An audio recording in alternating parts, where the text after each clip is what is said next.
última charla de este segundo ciclo que hemos organizado con la página Historias de Quillón. Hoy día toca el turno de Iñaki Mulián, quien es doctor en antropología, documentalista e historiador.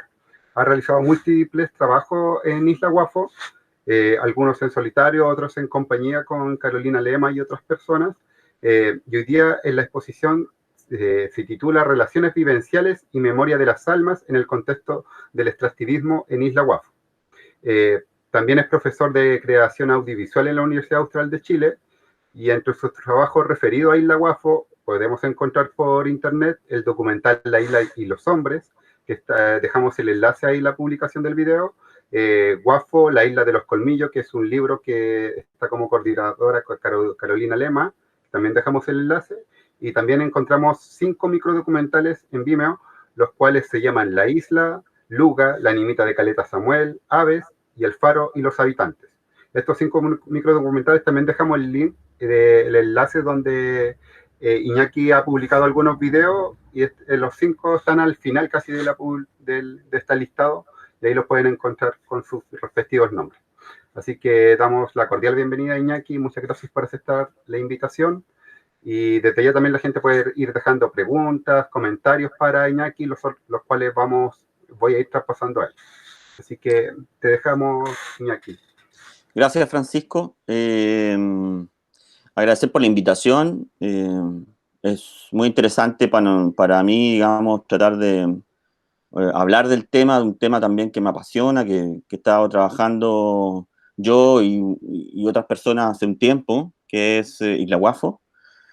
Es un tema, digamos, que formó parte de mi tesis doctoral en la Universidad Complutense de Madrid, en antropología, y que, como te decía, hace tiempo estoy trabajando y que ha formado parte también de mi vida, o sea, porque son muchos años de trabajo, ¿no? Entonces, y eso pasa muchas veces con la gente que hace investigaciones de largo aliento.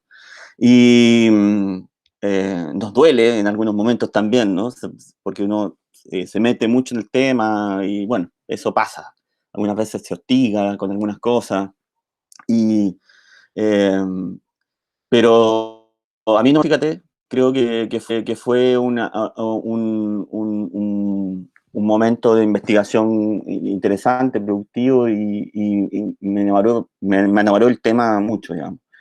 Lo que quiero hacer hoy día es mostrarles, digamos, una parte, o sea, hacer un panorama general y después como centrarme en un tema específico. El primer punto sería un panorama general de la Isla Guafo y como una introducción al universo de ese espacio. Y luego ya entrar a algunos componentes específicos, como por ejemplo, la Nimita de Caleta Samuel, cuál es su labor o su misión dentro de este contexto de economía extractivista que sucede en la isla, en el borde costero de la isla. Entonces voy a compartir, digamos, un Power para a ver, vamos a ver si nos funciona. Espero que sí. Eh, por ahí tendría que estar.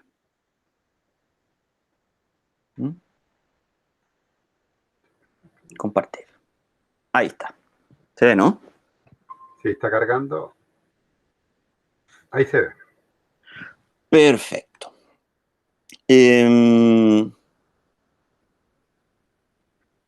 Bueno, a mí partir de esta forma es una forma interesante para un poco contextualizar dónde está Isla Guafo. Sé que esto está dirigido a gente de Quellón y de Chiloé, pero no está además, vamos a visualizar cuál es la ubicación general en el contexto de América Latina y en el contexto también de un país marítimo, ¿sí? Aunque se ha negado, no sé por qué históricamente hay una negación un poco a esta vocación marítima.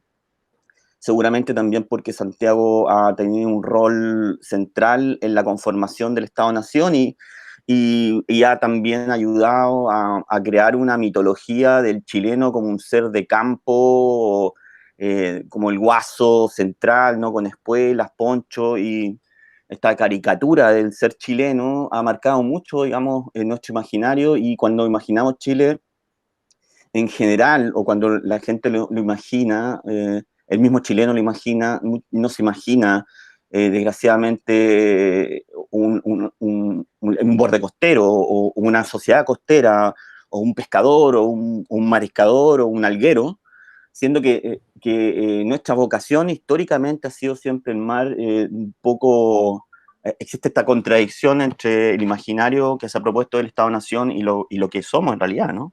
Y su verdadera dimensión se ve justamente cuando tú ves la geografía que habitamos. Un mar que se llama Chile, y un borde de tierra muy precario en esta dualidad, ¿no? Y donde nosotros estamos ahí navegando en este borde. Eh, eh, Isla Guafo es una isla que está, como vemos ahí en el mapa, al sur de Chiloé, a 8 horas de navegación, 8 o 10 horas de navegación aproximadamente. Todo eso responde también a cómo estén las mareas, a cómo estén las corrientes. Y que el punto más cercano, digamos, poblado es Quellón. Isla Guafo es una isla despoblada, digámoslo. Es decir, donde habitan a lo mejor 4 fareros que van cambiando cada 6 meses, digamos, tienen turnos, y van haciendo cambios, pero esos son los únicos habitantes que hay en este espacio.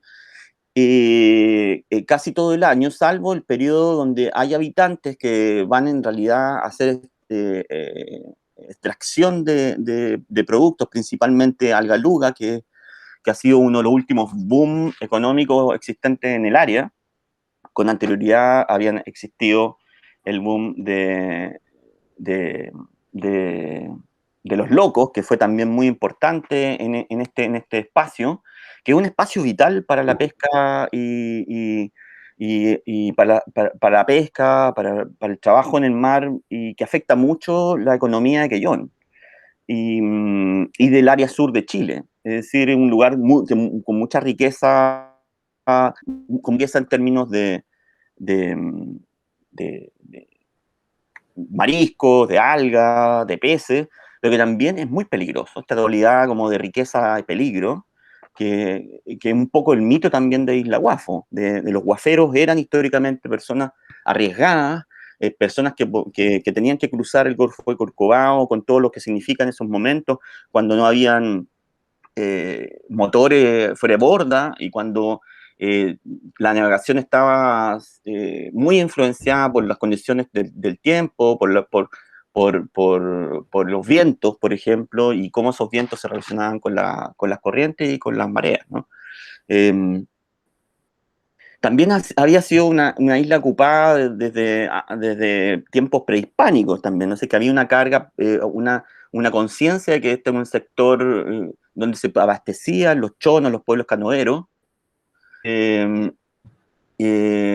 chonos y huilliches, ¿no? De la zona sur de la isla. Eh, entonces es una isla desocupada, no habitada, pero entre comillas, digamos, ¿no? Es decir, con habitantes estacionales, diríamos, para ser más exacto. Eh, Históricamente, y también con un rol histórico muy interesante. Isla Guafo es una isla con esta forma como de trapecio, ¿no? Que tiene 4 puntas bien definidas y que está marcada también. Esta posición que tiene marca los espacios que son ocupados o no por los buzos que van a la extracción actualmente de la luz, y que, bueno, ha influenciado también que hayan ciertos espacios que son más fáciles de transitar y otros menos. Por ejemplo, Punta Norte, un sector habitualmente relacionado con los naufragios, una filosa de esquisto que se inserta en el mar, que era muy peligrosa, sobre todo cuando no habían medios de navegación como las que hay hoy día, que tienes ecosonda, donde puedes ir viendo que cómo esos espacios, ¿no? Que los espacios que son para transitar, digamos, pero cuando no había esa tecnología, existía no más que la tradición oral, que ejercía un rol muy importante para saber efectivamente en qué momentos uno puede pasar esa punta, bajo qué condiciones, con qué marea, etcétera, etcétera, etcétera. Eh, un sector de naufragio de grandes embarcaciones, y que tiene, si tú vas a hacer un análisis histórico de este espacio, desde la colonia se evidencian naufragios en el área, en esa área, sobre todo en Punta Norte. Una caleta rica, que es una caleta rica, ¿no? Esa cuestión del nombre refleja evidentemente, es el área que actualmente más se extrae luga, y que seguramente en periodos anteriores donde más también se sacaba erizo y donde más se sacaba locos, que son los boom últimos que se han generado en este contexto neoliberal y a partir de los 80, ¿no? Producto de la economía implantada por el régimen del dictatorial. Punta Weber es el lugar del enclave del Estado, por decirlo de una forma, es decir, ahí está el faro. El faro era el control, el Estado ubicado en la isla, es la consolidación del Estado sobre el territorio, ¿sí? Y también las facilidades para el tránsito en el área, ¿no? Pero simbólicamente ejerce un rol muy importante y que determina también la relación y los vínculos que se generan en el área históricamente, desde su instalación en 1907, un faro antiguo, que es de las primeras horneadas de faros que hay en todo el borde costero, una instalación de hierro forjado, de hierro macizo, que tiene una historia muy interesante también de cómo fue generada, con mucha gente trabajando en condiciones bastante paupérrimas en el momento, dejados solos, abandonados por el Estado durante meses, sin alimentación. Bueno, es el lugar de la presencia del Estado y bueno, ejerce todavía actualmente, dado las circunstancias, todavía sigue ejerciendo ese rol simbólico también. Caleta Rayán es la caleta más guarnecida que hay para poder enfrentar los grandes temporales que se dan en esta isla, producto de cómo está, de dónde está ubicada geográficamente. Está justo en el borde de la plataforma continental, un poquito salida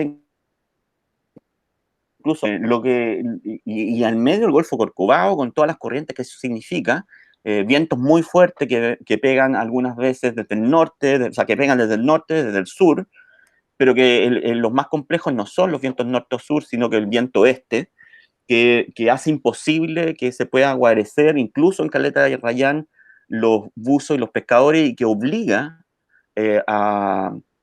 a salir y a arrancar derechamente de la isla y guarecerse, la mayoría de ellos, en la isla, que es una isla que está al norte. La etapa previa antes de llegar en la ruta es el punto de no retorno, digamos, cuando tú viajas a la isla. El último lugar antes de cruzar ese pedacito del Golfo.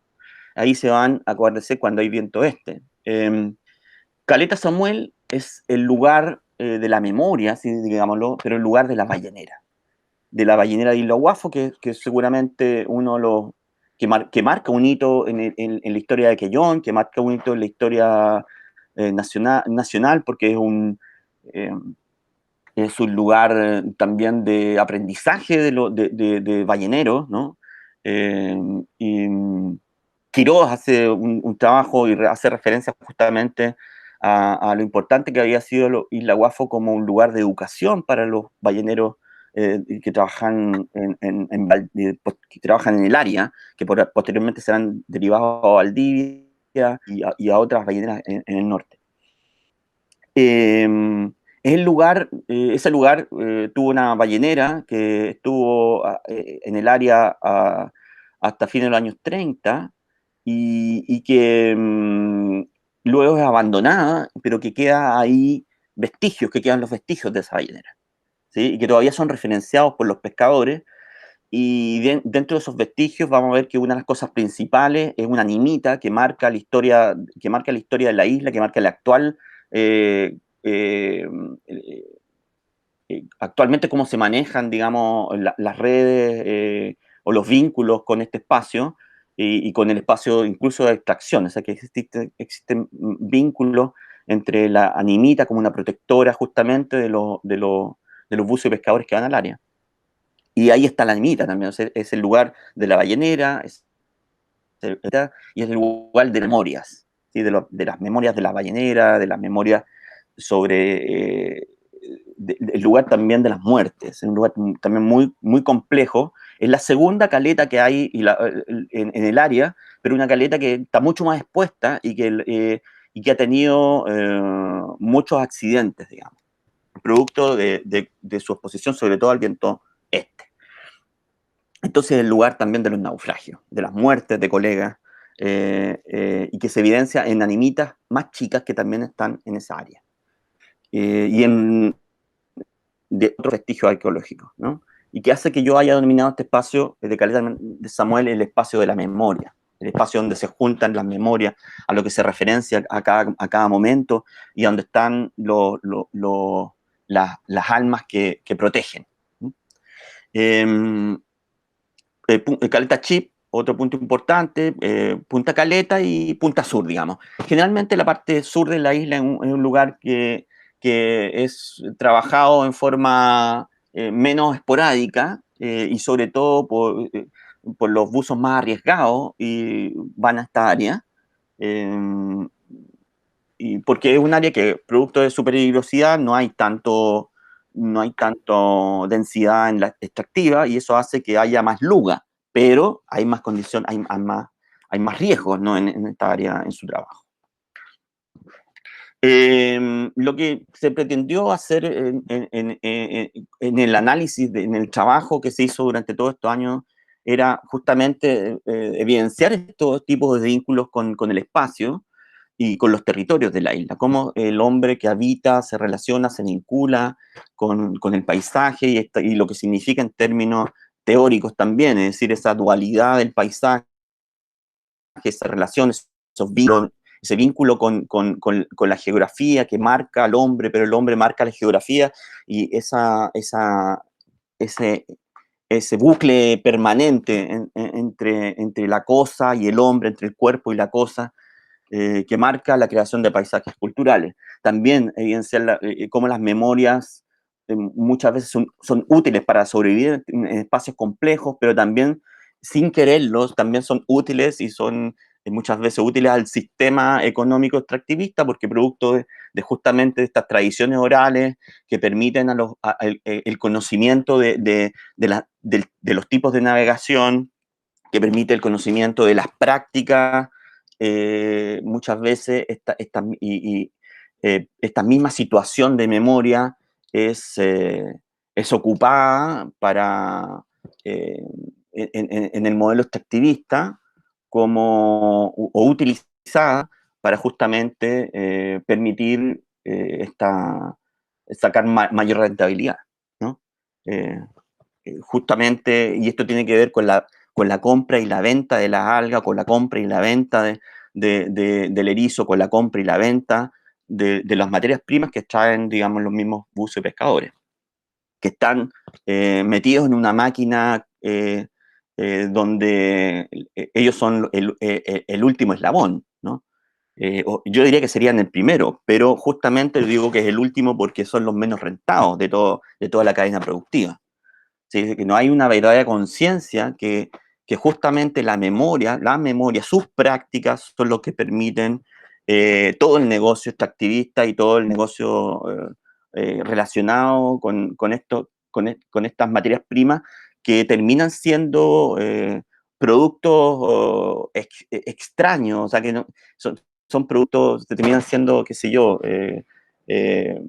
eh, materia que sirve para embutido, o que sirve para, ¿cómo se llama? La cargenina, que sirve como material aglutinante de otras cosas, ¿no? Que eso es una cuestión que no es un pez, no es algo que tú vayas a comer, no es algo que tienes, sino que es algo que se pierde en la dinámica industrial y que queda, y que tampoco sabemos a ciencia cierta cuál es su fin último, ¿no? Es cargenina, sabemos. Esa carnicería es utilizada en Asia para una cosa y en Estados Unidos para otra. O sea que finalmente hay una desconexión entre el proceso de extracción del bien y el consumo final, ¿no? o producto de toda la cadena industrial que hace que todo se pierda en esta cadena compleja.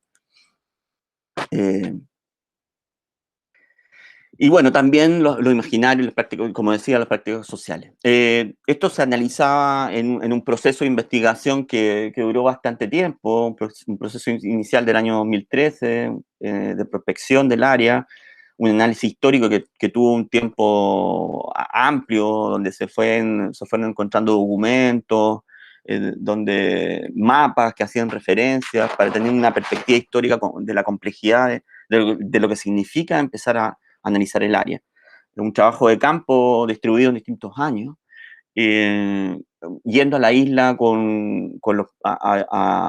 a estar, digamos, con los pescadores, a observar cómo ellos se vinculan con el territorio y a observar en sentido amplio, ¿no?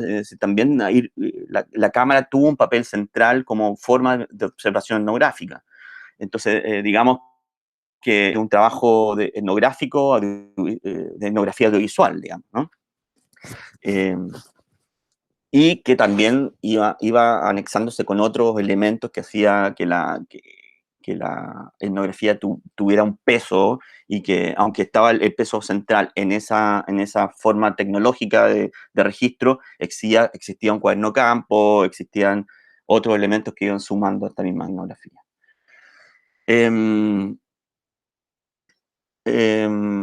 Entonces hubo también un contacto permanente con los buzos, con los pescadores, y hubo situaciones que permitieron entender la complejidad de un mundo, ¿no? De habitar ese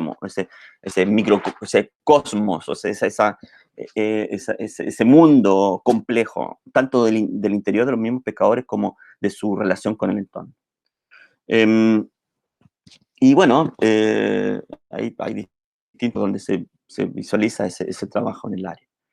Entonces, bueno, el trabajo en general era un trabajo que tenía una perspectiva histórica fuerte, que se iba a la economía, cómo se desarrollaba esta economía neoliberal en el área, visualizaba cuáles eran las prácticas sociales que estaban asociadas a este espacio, de los pescadores y buzos, el tipo de trabajo, el tipo de relaciones y vínculos que se establecían en los equipos de trabajo dentro de las embarcaciones, el rol de la nimita dentro de la forma económica, dentro de la conformación histórica y dentro de la generación de estas prácticas, y luego también ver otros elementos que estaban generando tensiones internas, como por ejemplo que este era un lugar, que la isla en sí era un lugar que estaba en disputa. Es decir, eh, cuando me fueron que era un lugar en disputa, que es un lugar donde no solamente fue lugar donde se fue, digamos,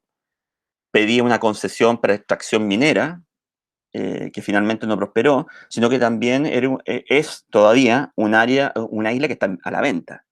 Es decir, que forma parte de la especulación inmobiliaria y que tiene que ver también con esta idea del extractivismo neoliberal, de alguna forma. O sea, que son islas que están perdidas, pero que no están tan perdidas, es decir, que están ubicadas por ciertos agentes económicos que la quieren poner en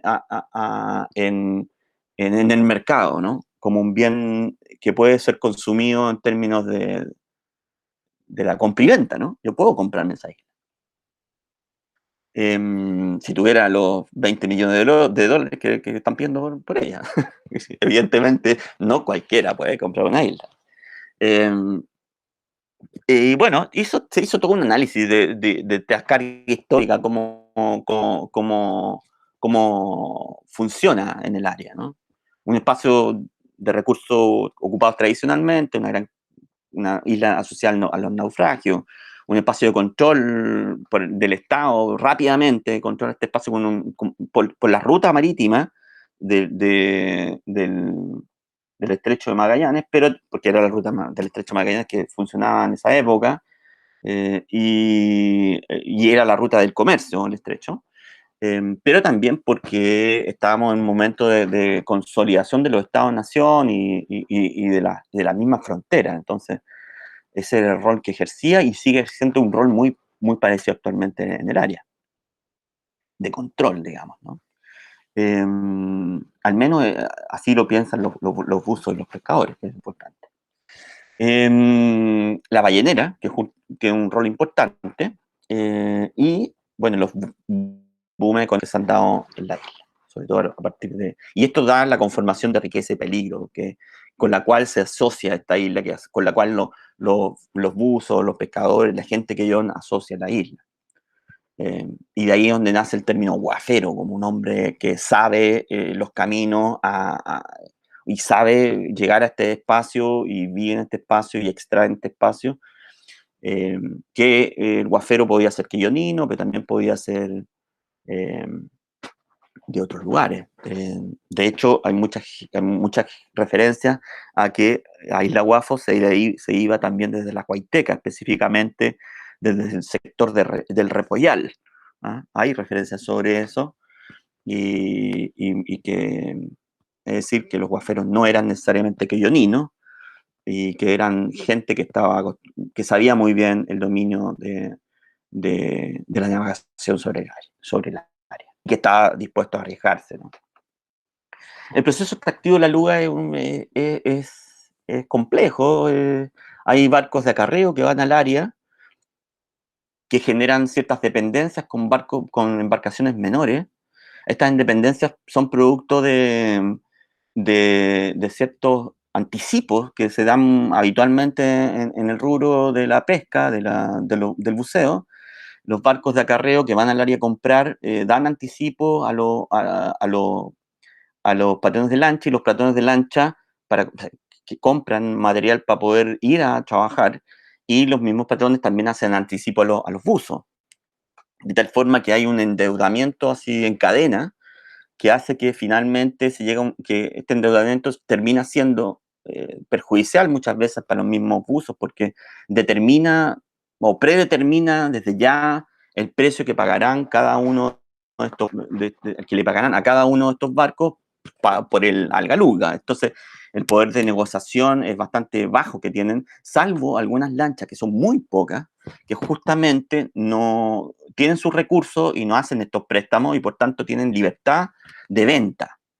Aunque, porque esta dependencia genera o sea, este endeudamiento genera una dependencia, y es muy mal visto cuando hay una venta que no sea el barco de acarreo que te corresponde, digamos.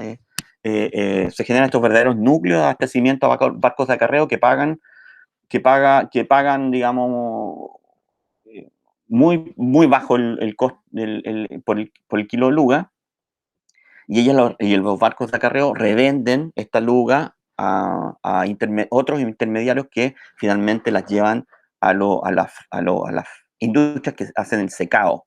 Y el secado cuando corresponde, y hacen digamos, todo el proceso químico para sacar la carragenina, que es básicamente lo que se saca del alga luga. No es un alga que se coma, no es un alga que termine en tu plato, sino que es un alga que se pasa por procesos químicos, o que se seca, se enfarda y se lleva a Estados Unidos o Asia, donde finalmente se hace ese mismo proceso, se saca la carragenina, y esta carragenina es ocupada en muchos elementos como aglutinante. Pero no solamente existe entonces un control de este barco de acarreo con respecto a la venta, a la compra del alga, porque lo que hace en realidad es una compra ficticia, porque en realidad empieza a descontarse primero las deudas que ya tiene desde el inicio el barco, las embarcaciones menores respecto al acarreo, y luego bien los barcos de acarreo no solamente compran la luga al precio que ellos pueden determinar, con muy poca capacidad de negociación, sino que al mismo tiempo venden suministros en el área, que es Isla Guafo, también a precio de luga, digamos. A precio, digamos, se paga con luga, también sobrevalorado muchas veces. Bueno, lo que hace que las situaciones de los pequeñas embarcaciones sean siempre bastante tensas, ¿no? Producto de la misma, de que, digamos, el negocio parte con deuda. Entonces lo que se va es a recuperar, digamos, la plata que ya está endeudada, ¿sí? Y luego, si es que se paga, que algunas veces no se logra, eh, puede generar ganancias, ¿sí? Eh, en los últimos años la ganancia de la luz ha sido cada vez menor, de tal forma de que muchos de los lugares que yo empecé a visitar el año 2013 vendieron sus lanchas o se pasaron a otros rubros que le dan de alguna forma mayor estabilidad. Muchos buzos terminan trabajando para salmonera, otros terminan trabajando en otros rubros similares. eh, eh, eh, y este último año ha sido, digamos, no ha sido un buen negocio para ninguno de los lugueros que trabajan en el área.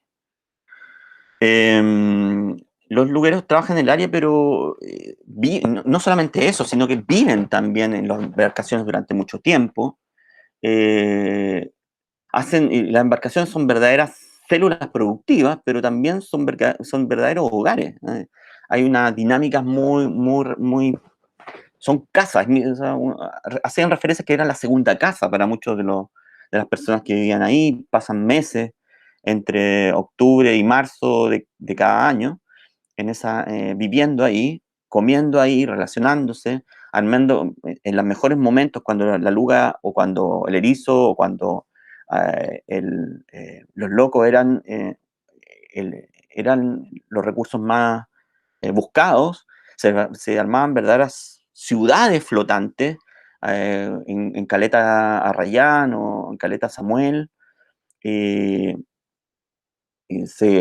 Según los mismos buzos, que ahora hasta 250 embarcaciones alguna vez llegaron a trabajar al área. eh, eh, pero claro, eso fue en los mejores momentos. Estos últimos años uno podía ver 30 embarcaciones, 40 en los mejores momentos.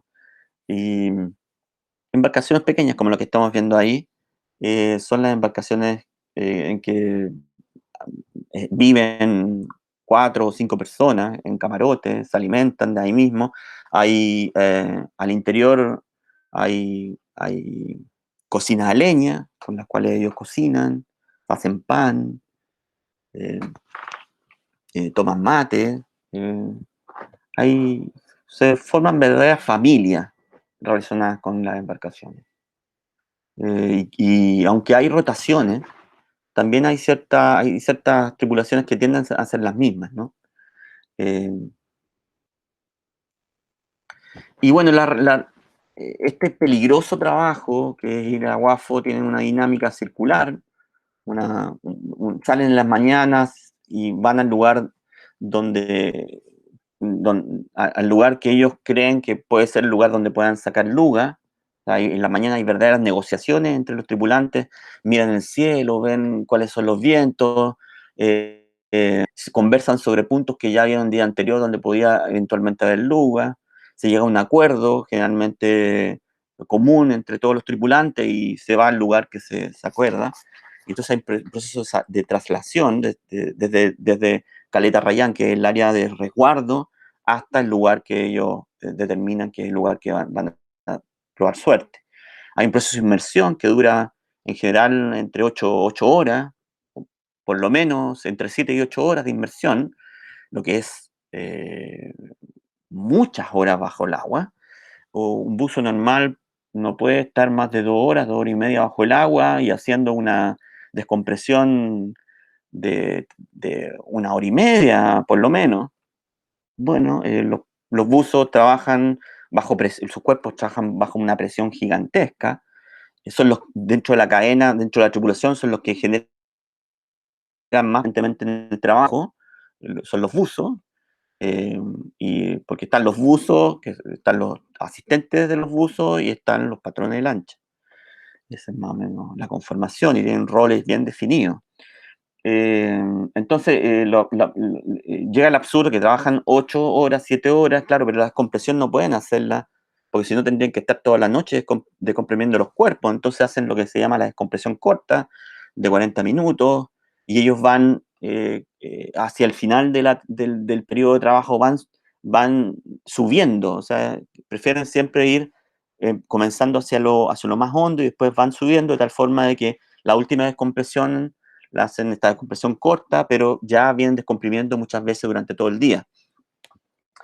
pero es muy riesgoso porque las aguas del Aguafo son engañadoras, según lo que ellos mismos determinan, son engañadoras, porque son muy transparentes y para la gente que no conoce el área es muy peligroso y resulta que, sobre todo la gente joven que no conoce el área y que primera vez que va, eh, puede ser engañado por las mismas condiciones naturales de la transparencia del agua y de las profundidades.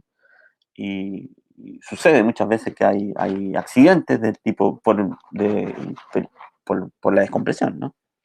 Que es un tema, es decir, es un tema que se va sumando, o sea, que hay una navegación riesgosa, un sistema de extracción que pone en riesgo los cuerpos, sobre todo los buzos, eh, por el trabajo diario, pero de la tripulación completa, por las complejas condiciones de la navegación. Luego hay una vuelta durante el mismo día a Caleta Rayán para la entrega y una preparación para el día siguiente, donde dejan todo listo y se descansa en la noche, ¿no? A partir de las 6, que ahí se construyen estas ciudades flotantes, donde es el lugar de la socialización, ¿no? Donde se rompe esta célula que es la embarcación, y estas células se y las tripulaciones conviven unas con otras y se forman verdaderas pasarelas eh, eh, comunitarias, digamos, ¿no? En el área. Y aquí es lo que referencian ellos, referencian los mismos buzos, 18 metros te dejan trabajar 2 horas y media y ya no te dejan bucear nada más. ¿Y qué vas a hacer en 2 horas y media? Nada. Cuando uno anda 8 horas a pique, 7 horas, no alcanzaría ni a pagar los gastos que hay en el día. La benzina, el petróleo, los víveres. Entonces, esta es la dimensión compleja, estos son los riesgos de todos los días de los buzos, que son, es decir, es una vida eh, que necesita para ser vivida de gente con mucho valor, con mucha fuerza. Y eso es lo que a mí como investigador en realidad me llama la atención, justamente cómo estos hombres que luchan todos los días, que tienen esta fuerza increíble, eh, con, con historias realmente desconocidas de cómo ellos eh, a- a- trabajan día a día, eh, y no solamente sometidos a esta presión que significa su trabajo diario o el hecho de que van a lugares tan riesgosos, en tan difícil navegación, sino que todo esto tampoco tiene una recompensa en términos monetarios, ¿no? Eh, entonces, eh, y la hidalguía también de esos personajes que viven en esta situación y que sin embargo ellos aman su trabajo también, ¿no? Eh, y eso me llama mucho la atención, como ellos consideran también que su trabajo es una cosa hermosa, que les entrega libertad. Eh, eh, eh, la libertad de ir de un lugar a otro, de no tener patrón, por ejemplo, una referencia constante. Ahí está, o sea, estos son fotogramas de la película, la conformación del pueblo flotante que es Caleta Rayanes y esta situación de socialización. Ahí es donde se cuentan las historias, ahí es donde se cuentan las narraciones de los abuelos que le contaron a ellos. Ahí es donde se hace mención a lo que pasaba en la Guafo antes, con la ballenera. eh, Se cuentan los mitos y las leyendas también del área, el mito del ratón de Isla Guafo, muy famoso, o justamente de cómo la niñita de Calatán Samuel era una señora que había muerto en parto. eh, es decir, y también es donde se enseña a los más jóvenes en este momento, ¿no? Este momento de descanso es donde tú ves a los jóvenes enseñados por los más viejos a cómo trabajar en el buceo. Eh, y luego tenemos el fotograma de las mañanas, ¿no? Como esta ciudad se desarma y se dispersan las embarcaciones en búsqueda de cada uno de su propia suerte. Eh, Hombres rudos, pero con una fuerza, y con una claridad con respecto al trabajo en conjunto, al compañerismo, que nace justamente en estas condiciones tan adversas. Eh, lo mismo, ¿no? Eh, ahí se ve en el fotograma al fondo la embarcación de acarreo que recibe la luga, la pesa, y donde se hace justamente el intercambio de, de víveres también. Isla Guafo, siendo isla, no está alejada tampoco de los elementos tecnológicos. Muchas de estas embarcaciones chicas de madera tienen, sin embargo, televisores y algunos de los patrones van con todos los elementos para ver eh, televisión satelital. Entonces, tú ves que están conectados, que ven películas del cable que tienen acceso a esa tecnología, ¿no? Que estando tan lejos, sin embargo, existe esta conexión con el mundo global, ¿no? Por decirlo de alguna forma.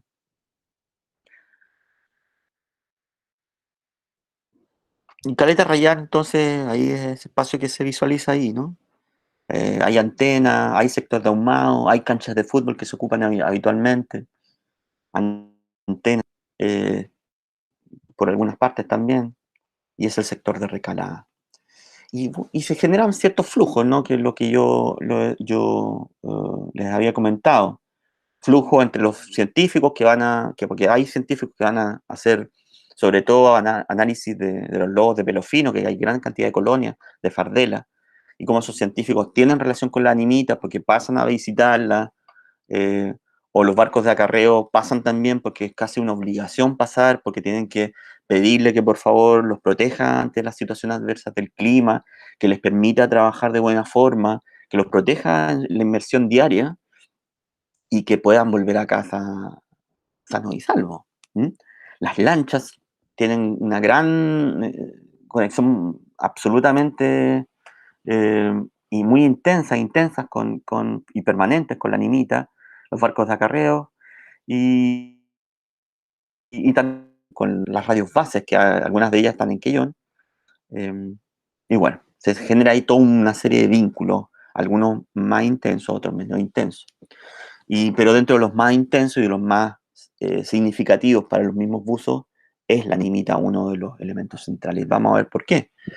Porque la nimita está asociada también a esto, ¿no? A la memoria. Por eso decía que era un lugar de memoria, un lugar de restos arqueológicos, de galpones, donde estaba la ballenera, o de otras animitas que, que son símbolos de la muerte de colegas, de amigos que han sufrido ese, eh, digamos, naufragio, han muerto algunos de ellos, otros se han salvado.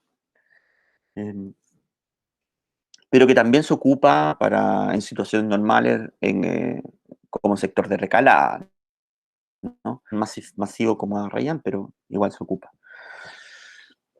Y en esta área está la nimita mayor, que yo la denomino, que es la famosa nimita de Caleta Samuel, pero también hay otras menores, ¿no? Que evidencian muertes de algunos pescadores, eh, a lo que me refería recién. La nimita de Caleta Samuel es una nimita gigante que ocupa una caverna natural que hay en el área, eh, y que era supuestamente una mujer que había muerto en parto, según la leyenda cuenta que es una mujer y su hija muerto en parto en los años 30 en la ballenera, y que producto de no haber podido salir del área y tener el parto en algún otro lugar, muere en la isla, la entierran entonces a la mujer y su hijo en esta gruta. Y por mucho tiempo, desde los años 30 hasta los años 80, no era un lugar muy conocido, pero se hacían algunas referencias, no era un lugar muy ocupado, se perdió incluso en algún momento la memoria de dónde estaba ese lugar, y en los años 80 de alguna forma hay un redescubrimiento de estos restos que estaban en un sarcófago, y se evidencia que esa es la nimita, que esa es la señora, que ese es el hijo. Se ven los cuerpos que estaban dispersos en la caverna, y entonces los mismos pescadores que estaban, los mismos buzos que en ese momento ya era el boom del loco, eh, reconstruyen esta animita, como que hacen una arquitectura del área, o sea, como que descubren los restos, hacen un cofre, hacen una animita con su casita, posicionan la animita en una de las cuevas más pequeñas, eh, y empiezan entonces a venerar a esta hija a esta madre y su hija o hijo, que no se sabe si es hembra o mujer o hombre, eh, y empiezan a venerar porque descubren que ellos son elementos vitales digamos, para poder tener resguardo en un área tan compleja. Y bueno, y ahí empezamos a armar, supuestamente era una guaguita, bebé, por el tamaño del cráneo, pero ya tenía varios meses porque era harto grandecita, o sea, era una bebita, pero parece que estaba grande, porque según lo que referencian, ¿no? Igual lo reconstruimos completo, encontramos todas sus partecitas, huesos, todo, todo, todo. No quedó nada afuera. Es decir, hay una verdadera arqueología de los mismos, de armar este cuerpo que representa el dolor de haber muerto en una situación compleja, y el cuerpo es depositado en un ataúd que ellos mismos construyen, y al lado es hecha una casa para el ánima, de tal forma que es un ánima, pero es un ánima que tiene un cuerpo, ¿no? Que se hace la referencia con el cuerpo, que el cuerpo funciona como, o sea, en realidad se transforma en un documento objetivador de la existencia de estas almas, mm, lo que plantea una situación muy interesante. Em, em, Esa es la entrada de la niñita, y vemos entonces muchos exvotos puestos en distintas partes de la pared, es decir, regalos que le van a dejar los mismos buzos, y haciendo todo observando todos los exfotos existentes. Claro, uno encuentra desde el año 85 con los primeros, que eran unas tablas muy simples, como la que hay en la parte inferior de esta misma foto. Son tableros con dedicatorias donde habitualmente se pone el nombre de la embarcación, la fecha en que están pasando, el número de la matrícula esa misma embarcación, y habitualmente se referencia en la tripulación que pasa en el momento. Entonces, en realidad, lo que hay ahí es una serie de documentos que hacen referencia de la ocupación del espacio, y no solamente los retablos hacen eso, sino que hay bitácoras, es decir, libros de bitácoras. Acuérdense que las bitácoras de navegación son obligatorios en las embarcaciones. Bueno, esta animita tiene libros de bitácora, donde se hace referencia y donde de alguna forma la animita mantiene un control de todos los buzos y pescadores y las lanchas que van a visitarla. Hay otros regalos, juguetes para la niñita o el niño, pulseras para la señora, regalos que tienen que ver con la vida de las almas, ¿no? Con los cuerpos de las almas, con entender que las almas están vivas y que habitan el espacio. Eh, pero también hay crucifijos, es decir, que ahí hay también una relación con esta forma de entender esto con la tradición cristiana.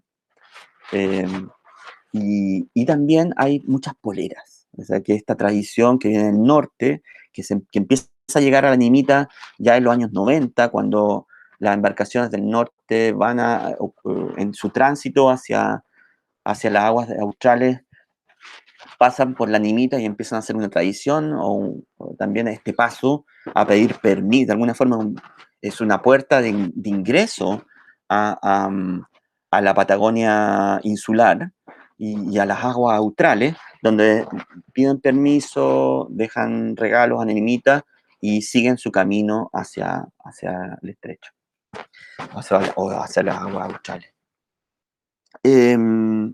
Y entonces se empieza a volver una tradición de dejar poleras, ¿no? Que de alguna forma también hace referencia a los cuerpos. Son poleras que ocupan los mismos buzos y que dejan, o los mismos pescadores que pasan por el área y dejan como referencia, de tal forma que esta piel del cuerpo se transforma en un símbolo, de alguna forma acompaña a estas solitarias almas que viven en un espacio deshabitado, ¿no? Entonces, bueno, esta nimita que cumple un rol central en las dinámicas productivas en el área.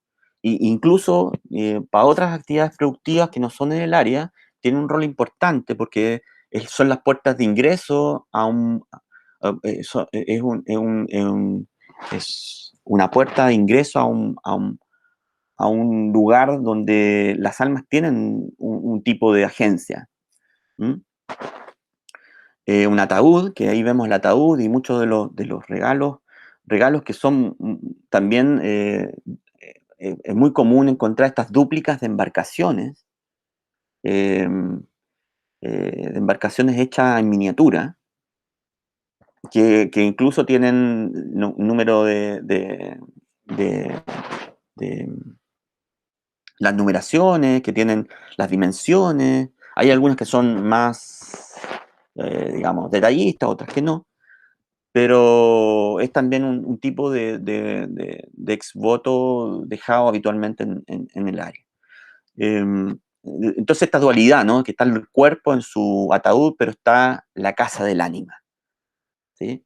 Que no es normal y que no pasa habitualmente en las animitas que encontramos en otras partes de Chile y de América. Las poleras, que también tiene que viene de esta tradición del enterratorio, que tiene que ver también con que es normal en el norte, cuando no se encuentran los cuerpos de los pescadores, se entierran la ropa, ¿no? Que es lo, es como la piel del cuerpo, de alguna forma, que queda es el símbolo del cuerpo no encontrado.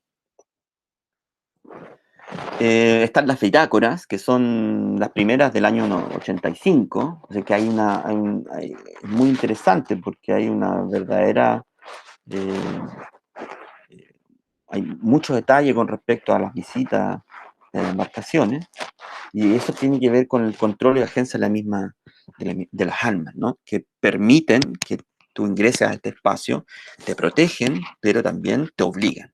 Es decir, que hay una relación, se establece ahí ciertos vínculos importantes entre los mismos buzos y la alma, y hay cierto, se plantea muchas veces como el deber de visitar el alma. Y bueno, miniaturas que hay muchas, ¿no? Competiciones, incluso no solamente de los buzos, sino que de los familiares, regalos para las niñas, fotografías de familiares, etc.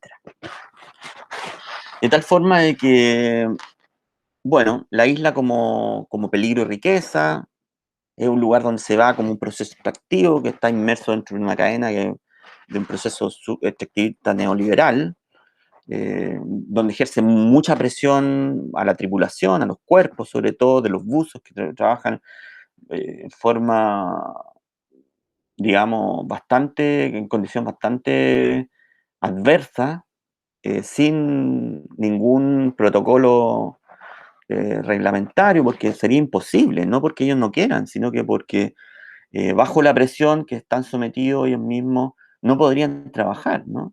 Las condiciones no se los permiten. Si quieren obtener algún tipo de ganancia para que sobreviva su familia, existe la presión sobre un trabajo constante bajo el agua, ¿no? Mm, Sobre todo en el contexto de las condiciones también desfavorables y de la poca capacidad de negociación que tienen con respecto a los intermediarios y al precio de la venta de la luz. En este contexto es donde la lignita juega un rol central, es decir, que es un elemento muy importante que ayuda a que el cuerpo esté protegido de alguna forma, ayuda psicológicamente y ayuda también a sentir un elemento de protección dentro de un contexto adverso. Y así lo ven los mismos buzos. Y por eso que es tan importante Pero los usos, visitar y tener el permiso para ingresar a este espacio, que es un espacio de peligro, de muerte muchas veces, pero de riqueza, pero que no controla, ¿no? Y que las almas sirven como intermediarios justamente para establecer o restablecer para tener cierto nivel de, de control sobre las condiciones naturales y adversas. Bueno, siempre está la final de la jornada y generalmente toda jornada termina con una buena mateada. Y bueno, el epílogo que les decía, ¿no? Esta isla está a la venta por 20 millones de dólares. Y esto generó mucho revuelo el año pasado, cuando salió en The Guardian esta noticia. Se salió luego en todos los diarios nacionales, pero la verdad es que está a la venta hace mucho tiempo, del año 2008, por lo menos, por inmobiliaria, ¿no? Como un lugar para posibles negocios turísticos, para, para digamos, utilizarlo como habitación o hacer casa o hacer, qué sé yo, resort turístico, no sé. Bueno, eso sería, ¿no? Lo que te había preparado para ustedes. Espero que Gracias. les haya gustado y, bueno, si hay preguntas. Sí, mira, tenemos que sea un comentario primero de Posada del Ciprés desde Melinca, que dice: en Guaytecas hay ancianos que trabajaron en la ballenera de Isla Guafo. Mm. Sí, Y después, bueno, sí, cada vez son menos los que hay, ¿eh? Muchas veces son gente que trabajó muy joven, porque se hace referencia muy jóvenes en la ballenera, 16 años, algunas personas ya estaban trabajando allá. Y claro, es posible que quedan todavía y sería muy importante, creo que si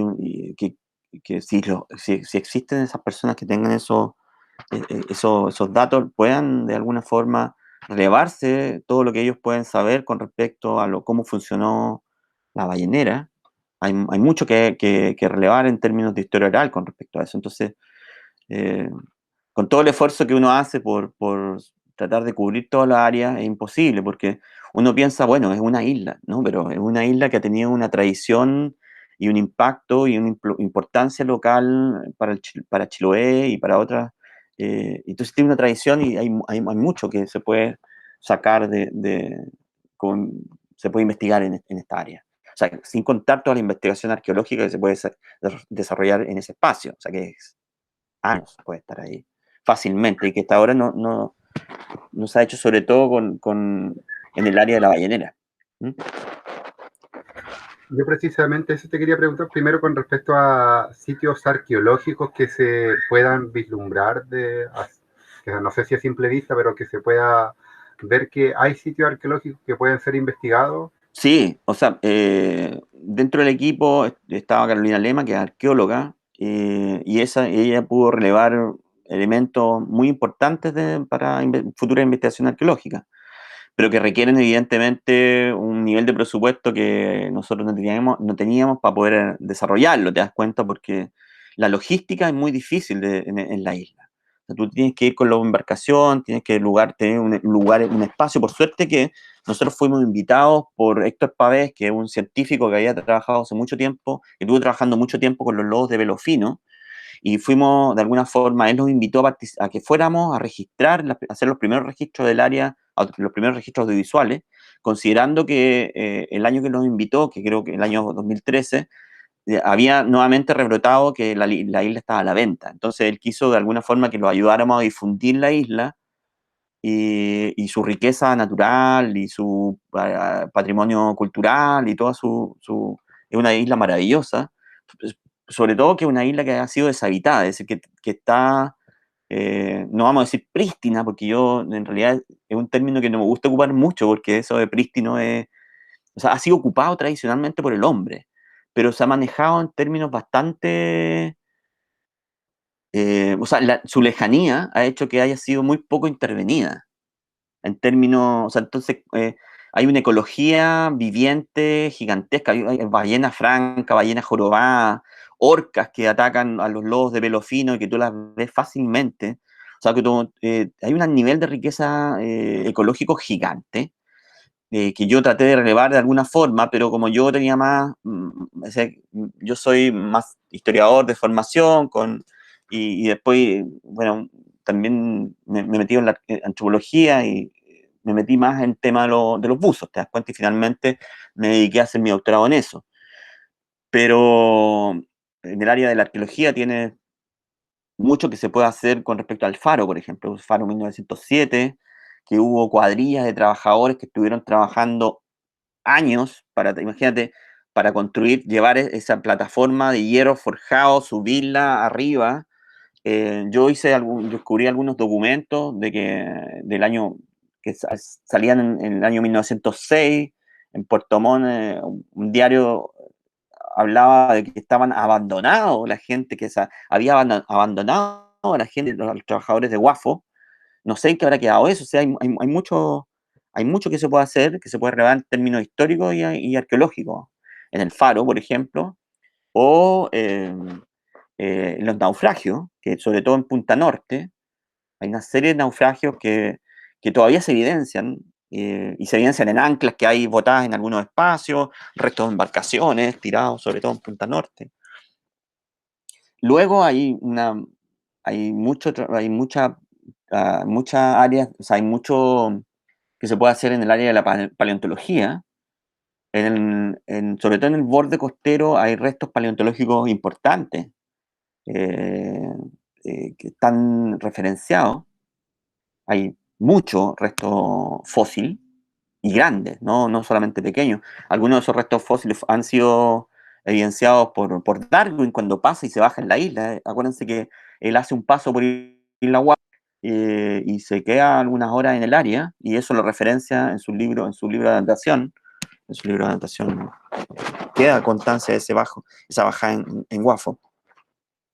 Y él descubre en esa bajada, digamos, eh, eh, restos fósiles que finalmente analiza y que quedan como parte de su investigación. Entonces, bueno, hay mucho que se puede hacer desde distintos tipos de ciencias. Es un lugar para las ciencias, digamos, ¿no? Para la investigación, para el resguardo ecológico. Y ahora se está presentando también como un EPCO para la protección del área, considerando que también que existen muchos datos que hacen referencia que ha sido un lugar ocupado tradicionalmente por los canoeros, digamos. Entonces, eso. Y yo también te quería preguntar con respecto al tema de como herencia transgeneracional, que también es un tema que hemos tocado, de las personas que realizan las prácticas de extracción en la isla. Pongámoslo, se observa que la gente que extraía locos son los hijos o familiares los que están actualmente trabajando en la lúa, o no se observa tanto eso. Fíjate que sí hay de eso, ¿no? Pero hay también gente que va a trabajar, digamos, en eso en los buzos, pero por ejemplo los asistentes, que en realidad su labor es menos técnica y requiere menos riesgo. Habitualmente hay gente que se dedica y que va por las jornadas, por la temporada, por ejemplo. Gente de Santiago, gente de distintas partes del sur de Chile, o jóvenes que no encuentran cómo desarrollarse en el área o que no tienen posibilidades en sus ciudades, van a Quellón a trabajar como pinche, digamos, incluso algunas veces, decir, como un como un trabajo rotativo por distintas lanchas que eventualmente no tienen a toda la tripulación y que van rotando, ¿no? De una lancha a otra y que van probando suerte.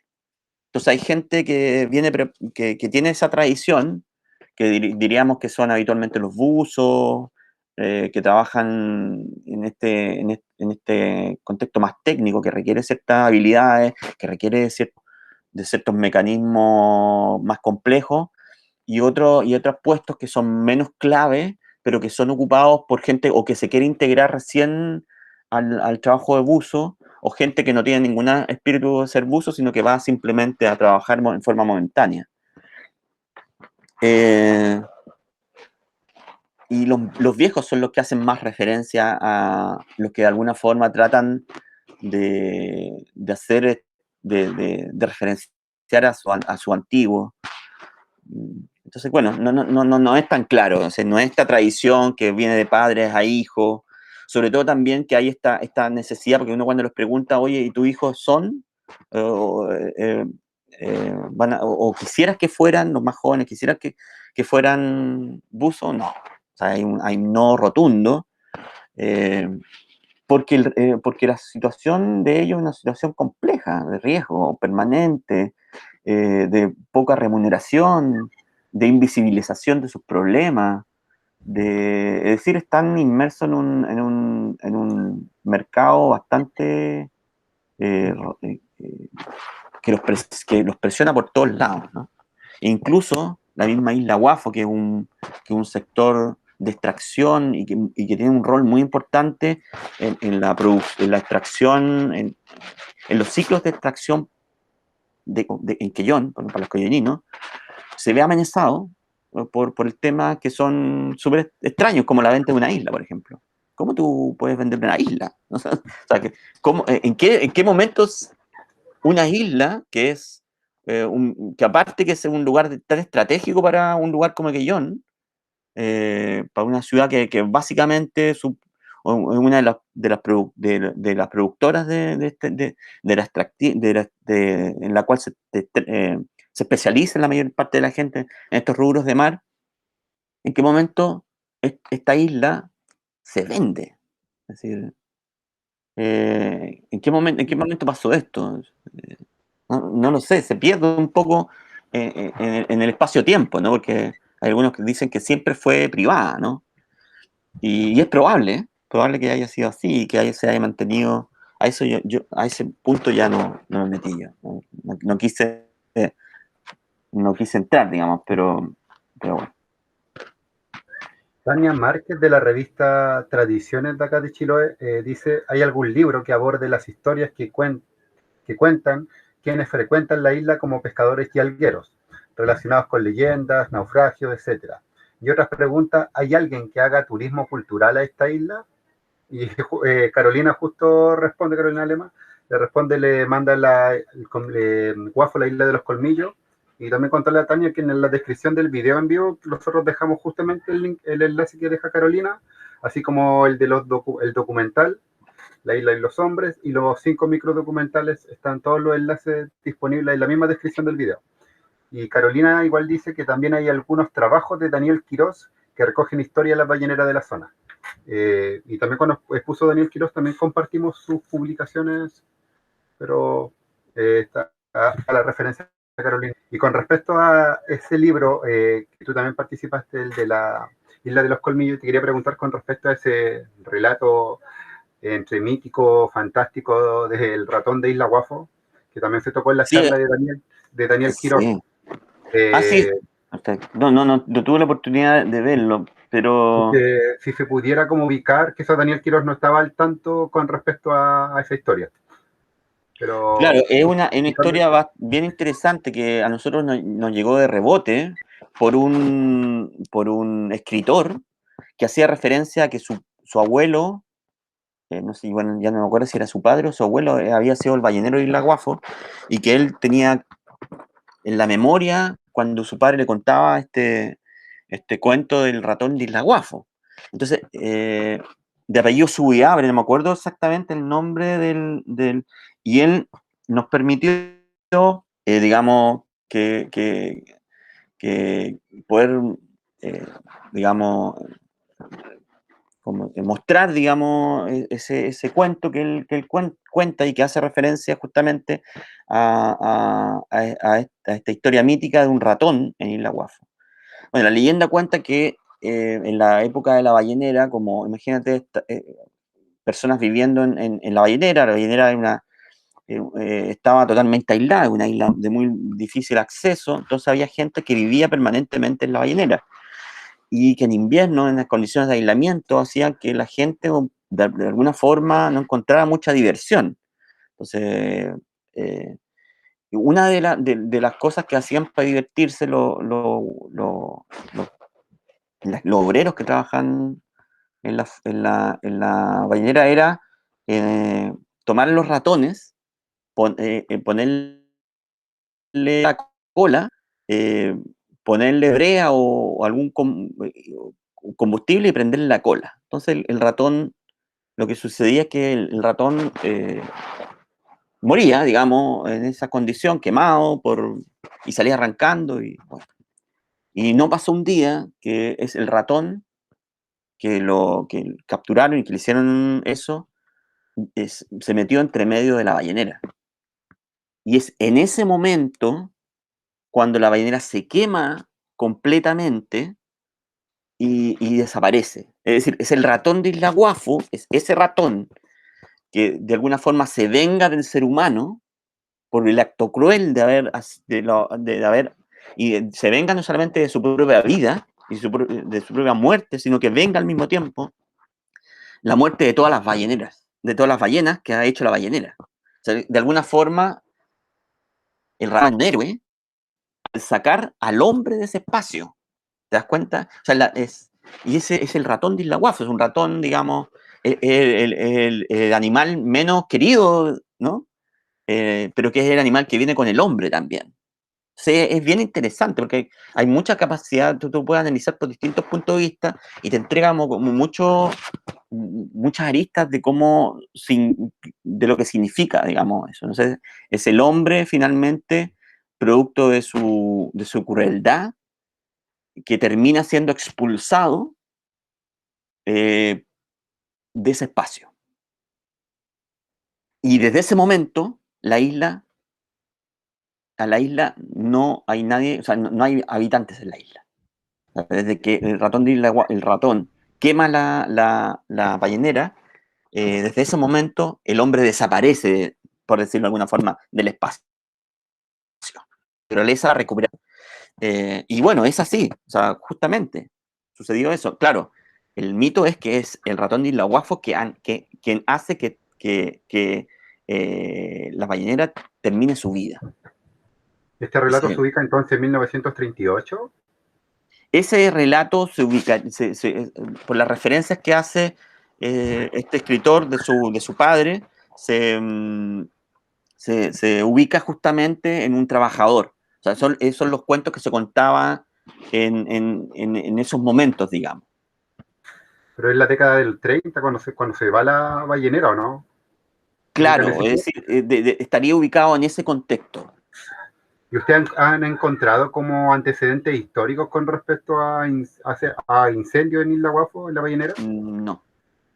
En realidad no se ha hecho un trabajo pormenorizado de documentos que hagan referencia eh, a, exclusivamente, salvo lo que ha hecho Quirós, ¿no? Que también Quirós ha hecho a nivel amplio, ¿no? Ha tomado todo. Yo creo que podrían haber más antecedentes, pero no manejo esa información, la verdad. Yo creo que, como lo referencia Quirós, es que en realidad lo que sucede ahí es que la ballenera deja de ser rentable. Y es producto, o sea, eso lo referencia Quirós, y es producto de eso que se desguaza la ballenera. Claro, pero esa es la investigación histórica. Lo que se cuenta, lo que la gente sabe, lo que o sea, traspasado de generación en generación, es que finalmente es el ratón de Isla Guafo, este mito, este es el mito, el que saca al hombre del lugar. No sé, eso es lo interesante del mito. Y yo quería preguntarte con respecto al periodo, porque tú recoges hartas memorias en el trabajo, bueno, Carolina igual en parte, eh, con respecto al tema del decaimiento del trabajo o de las idas hacia Isla Guafo por parte de la gente de mar que va hacia allá. Se ve en tú los relatos que has recogido, en las memorias que has rescatado, se ve un decaimiento de las faenas en Isla Guafo. Sí, yo al O, final hago una referencia porque como tengo un periodo de observación bastante amplio,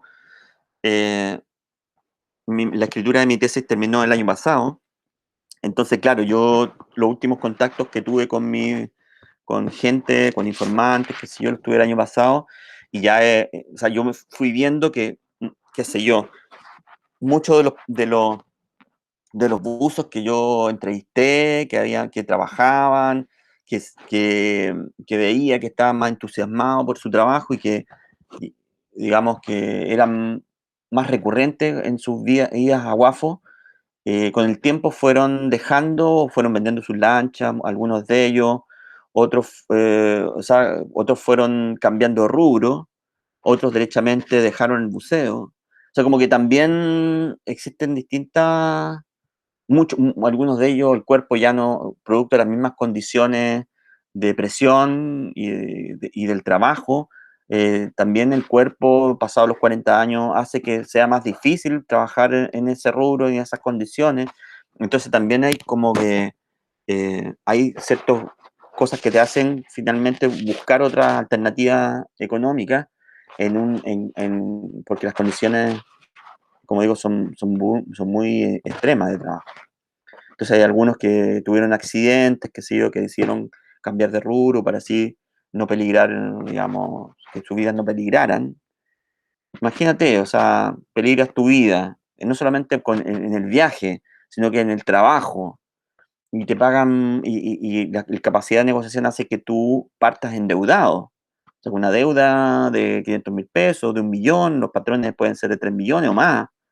Entonces lo que tú vas a hacer en los primeros días es tratar de cubrir tu deuda, pero como fijan el precio de la luga, los intermediarios, es decir, te cuesta mucho cubrir esa deuda.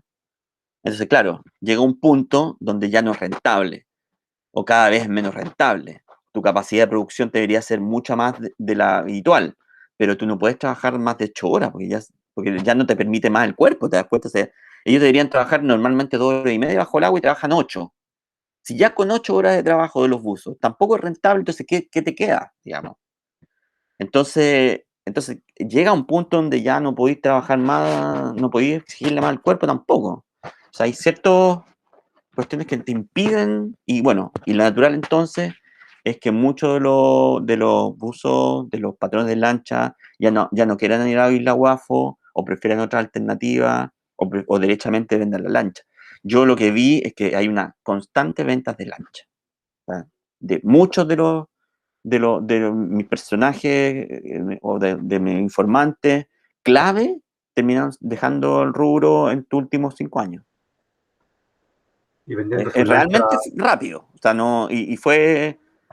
O sea, y venta de lanchas hacia la salmonera, no, o derechamente muchos de ellos ventas de lancha y trabajo en salmonera, que es la alternativa en Quellón, digamos, ¿no? sí, sí, pues Esa es la alternativa posible, que de alguna forma sigue siendo un trabajo muy mal remunerado, siguen teniendo muy poca posibilidad de negociación colectiva, pero es un trabajo constante, que el riesgo es menor, no arriesgas tu vida, salvo que trabajes también como buzo para salmoneras, que ahí sí arriesgas tu vida, es un trabajo también muy riesgoso, pero tiene ingreso un poquito más elevado. Pero en general no van a hacer de buzo a salmonera. También hay como, yo eh, cuando conversaba con los viejos era como, ¿cómo voy a trabajar yo en salmonera? Es un trabajo que para alguien que es buzo, es como, aunque pueden ganar más, ¿te das cuenta? Pero es como de segunda, es como, ¿cómo yo voy a trabajar en la semana? No, o sea, no, yo soy buzo, o sea, como que existe también que tiene que ver con el trabajo, con esta tradición, con este peso de la tradición, con este querer llamar, esta libertad que significa trabajar en las lanchas, y este contacto con la naturaleza que hace que ese trabajo sea único, ¿te das cuenta? Y que el riesgo le entrega otras dinámicas también, y que también en estos espacios, que son espacios reducidos de riesgo, las dinámicas que hay entre los mismos buzos, los asistentes, la tripulación, es de mucho apoyo mutuo, de mucha comprensión entre ellos, de mucha colaboración entre lanchas. Entonces se genera ahí unas dinámicas muy, muy, muy únicas, digamos, en esos espacios. Y que son espacios también de libertad absoluta, ¿sí? Donde tú no tenés nadie que te controle, porque aunque ellos piensan que hay un control del faro, el faro no sale a controlar, pero igual, bueno, existe ese miedo, ¿no? El faro yo no puedo acercar mucho, tratan siempre de esquivarlo. La verdad es que el faro, los fareros están mirando internet o porque tampoco, no hay una funcionalidad del faro. No es el faro que tenían que encender, está todo georreferenciado, entonces eso es muy chistoso. Porque los fareros van a mirar el cielo, a hacer empanadas, ¿te das cuenta? A eso van los fareros. Porque claro, ¿cuál es la pega del farero? No, más que estar ahí y ocupar ese espacio, eh, o sea, como también se ha desdibujado ese trabajo, ¿no? De farero, producto de las condiciones, eh, digamos, tecnológicas. Pero bueno, ¿Y eso. los algueros se ven sindicalizados o no?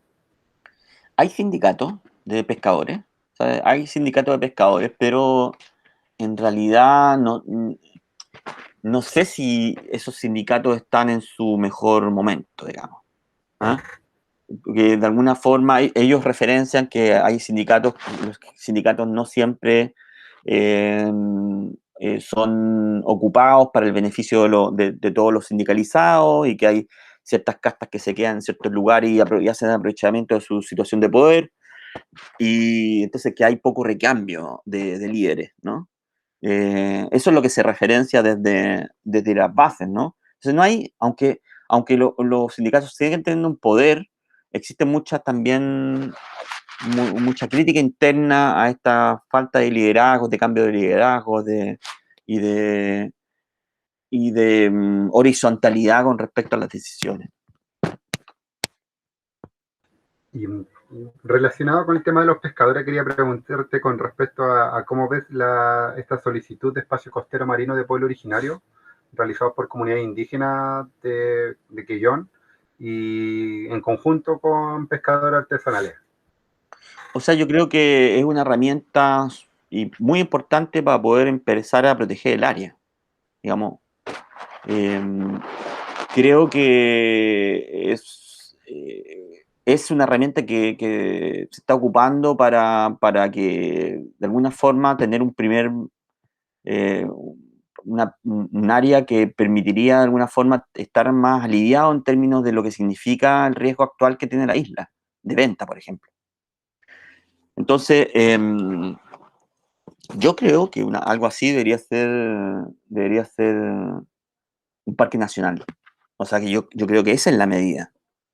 Lo que sucede es que en este contexto es impensado que el gobierno intente hacer algo así, porque no son prácticas habitualmente que se den en un estado neoliberal como el actual, donde el agua es un bien transable. Evidentemente, el presidente de la República ni ninguno de sus personeros va a tener, no va a mover mucho, no se va a mover mucho por un área que evidentemente es privada y que tiene también la posibilidad de ser un recurso turístico, porque eso sí se ve, eso lo pueden ver, digamos, ¿no? Y eso lo valoran, pero no el área como un área de conservación permanente donde el Estado tenga una participación activa.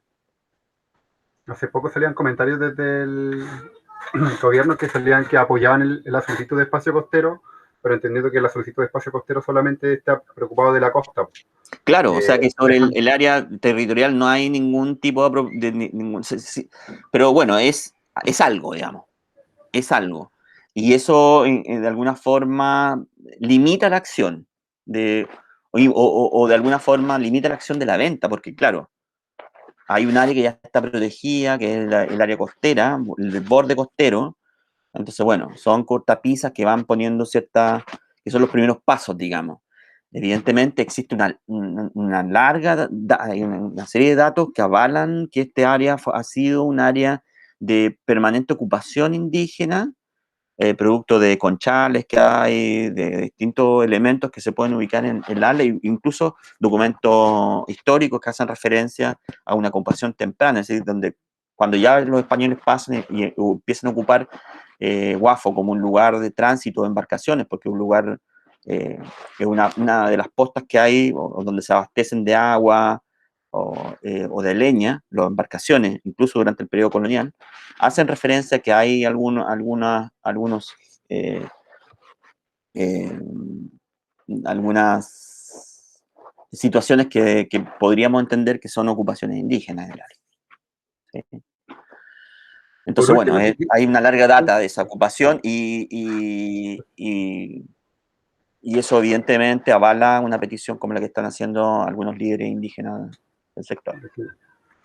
por último te quería preguntar con respecto a gente interesada en el estudio en Isla Guafo. ¿Tú en qué temas crees que falta por profundizar aún? Todos, todos, todos, todos. O sea, hay mucho que hacer en términos de arqueología, investigación arqueológica en el área. Hay un potencial muy importante, pero que requiere también de gente que vea a largo plazo el trabajo. O sea, son trabajos que requieren de fondo, que requieren una logística especial y que requieren también de un apoyo importante, porque, eh, eh, digamos, las condiciones de trabajo son condiciones bien especiales por lo aislado del lugar y bueno, existe entonces eso. Y luego el trabajo histórico, más a profundidad, también hay que hacer sobre, sobre todo sobre Guafo y su rol en el periodo contemporáneo, siglo XX. Hay algo que se ha hecho ahí con algunos trabajos que yo sé que hablan algo de Guafo, que son de los em, ¿cómo se llama? De los loberos, ¿no? Hay mucha tradición de lobería también en Isla Guafo. Y yo hago referencia ahí a algo de eso en algunos de los libros y también en mi tesis, pero no me meto a esa tradición lobera, que también Guafo es un sector tradicional de cacería de lobos. Em, Eso. Bueno, y fuera de las áreas de las ciencias sociales, bueno, hay todo un universo y que ya ha sido investigado y que sigue siendo investigado por la riqueza del área, ¿no? En términos ecológicos. Y por último, preguntar, con respecto a tu tesis doctoral, ¿estará disponible en línea o todavía no? No, no, si esa está disponible ya desde ya para poder leerla cuando quieran. Yo te pasé el link, así que vas a poder Bueno, masificarlo si es que tú lo quieres, digamos. Es una tesis, digamos, que de alguna forma condensa todo lo que pude. Es una tesis de antropología, básicamente, y de etnografía, fundamentalmente, o sea, muy etnográfica, que está acompañada también o sea, que de alguna forma la escritura tradicional de etnografía, que sería mi tesis, y por otro lado está la escritura audiovisual de mi tesis, que es mi documental La Isla del Hombre, o sea, que es un complemento. Pueden empezar por la tesis escrita y luego pasar al documental o ver el documental y después ver la tesis escrita. Y en realidad el documental tú vas a ver que hay muchas cosas que no aborda porque, bueno, la audiovisualidad no permite, a no ser que le pongáis una voz en off y una cuestión, pero yo busco más otro, o sea, el espíritu del documental es más, de alguna forma, sensitivo, ¿no? Que te entra a otros espacios, qué se escucha, cómo se siente trabajar, cómo suenan los motores, cómo la gente se sumerge, cuáles son las relaciones, cómo se mueven los cuerpos en las embarcaciones. Es como que tiene que ver con todo ese mundo sensitivo que muchas veces cuando entramos a las ciencias duras se pierde. ¿Qué siente la persona? ¿Cómo mira? ¿Cómo se ríe? ¿Cómo disfruta cuando tiene una carcajada y habla con su amigo? Que de alguna forma son todos esos pequeños gestos, pero complejos gestos que te dan la dimensión real de vivir, de habitar, de trabajar en ese espacio. O sea que es todo, a mí me gusta más eso, ¿te das cuenta? Yo trato de eso de referenciarlo escrito, pero siempre la escritura, sobre todo académica, es más tosca, ¿eh? Eh, va a otro, al logos, ¿no? Yo con mi documental voy al otro lado, voy a la sensación, la, sensibilidad. la emotividad, la sensibilidad, que forman parte del habitat y la vida de la gente, y que son patrimonio también de todos, digamos, ¿no? Saber cómo se vive y cómo se ocupa el espacio. Agradecerte, Iñaki, por tu tiempo, felicitarte igual por la guagüita. Eh, Gracias, y como se llama, la charla va a quedar disponible y también mañana la vamos a subir a YouTube y también mañana vamos a compartir la tesis doctoral tuya. Así que buenísimo, Francisco. Así que quizás la charla vamos a ir retransmitiéndola posteriormente, igual que las demás charlas las vamos a ir retransmitiendo con el tiempo, para que la gente igual vaya informándose o viéndola cuando tenga el tiempo necesario para hacerlo. Así Bueno, que me parece súper. muchas Muchas gracias, gracias. Francisco, por la invitación y bueno, a través tuyo, a toda la gente que yo y a todos los pescadores y los buzos que me ayudaron, porque sin ellos realmente una investigación como esta no podría haberse terminado, porque depende de ellos, digamos. Yo entré a su mundo y fueron muy honestos, muy amables en abrirme su vida y para poder yo entender qué significa vivir y habitar la isla. Así que muy agradecido de toda la gente que me permitió ingresar a su mundo. Bueno, en hartos años ahí metido. Sí, muchos años. Sí. Y para responder la pregunta de Tania con respecto si hay algún servicio de turismo cultural a la isla, yo por lo menos no estoy al tanto, ¿tú sabes? O sea, hubo algún intento que funcionó con algunos viajes, pero no sé si finalmente prosperó. Producto también de las condiciones de pandemia, el cemento social justo fue en ese momento donde se estaba con esa. Pero es una posibilidad, digo que es una posibilidad que puede ser interesante como una forma de trabajar, de seguir con la tradición de estos viajes hacia la isla, dado que ya la oruga aparentemente no es algo muy rentable.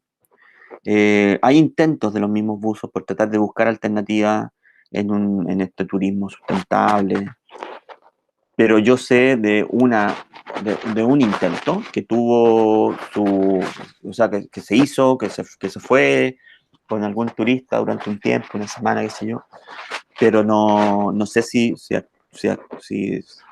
qué pasó finalmente con ese proyecto. Pero es una posibilidad, yo lo veo como una posibilidad y es posible que pueda ser rentable incluso, Y pero si no me equivoco, en la solicitud de espacios costeros está contemplado el tema de turismo igual, de las claro, hay comunidades. gente que está interesada en ir a estos espacios porque son espacios realmente únicos. O sea, de verdad tú vas y como que, sobre todo para la gente que tiene cierta sensibilidad con los espacios, con la naturaleza, con el medio ambiente y que quiere tener un contacto súper, contacto con lo que significa entrar a un espacio que ha sido tan poco intervenido por el ser humano como Isla Guafo. Entonces, de verdad es un lugar que merece la pena visitarlo y respetarlo también y cuidarlo mucho. Porque hasta ahora ha permanecido así como permanece, producto que es muy lejano y es muy difícil de acceso.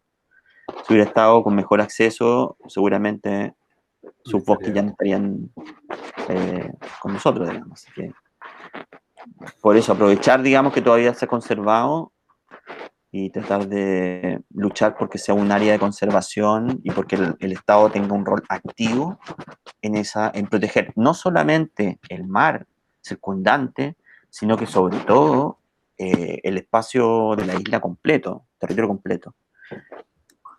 Tierra. Así que, Ahí te bueno, mandan saludos desde Melinka y desde ya dejar a la gente invitados para revisar el material tanto escrito como audiovisual, que es bien valioso. Yo he revisado en detalle la isla en Los Colmillos, donde está Carolina Lema como coordinadora, y también he revisado los documentales y un tremendo trabajo audiovisual y de escritura. Así que muchas gracias, Iñaki, que estés muy bien, y como digo, mañana va a quedar la charla disponible en YouTube igual. bueno, Francisco, muchas gracias por la Bien. invitación. Que esté bien, cuídate, chao.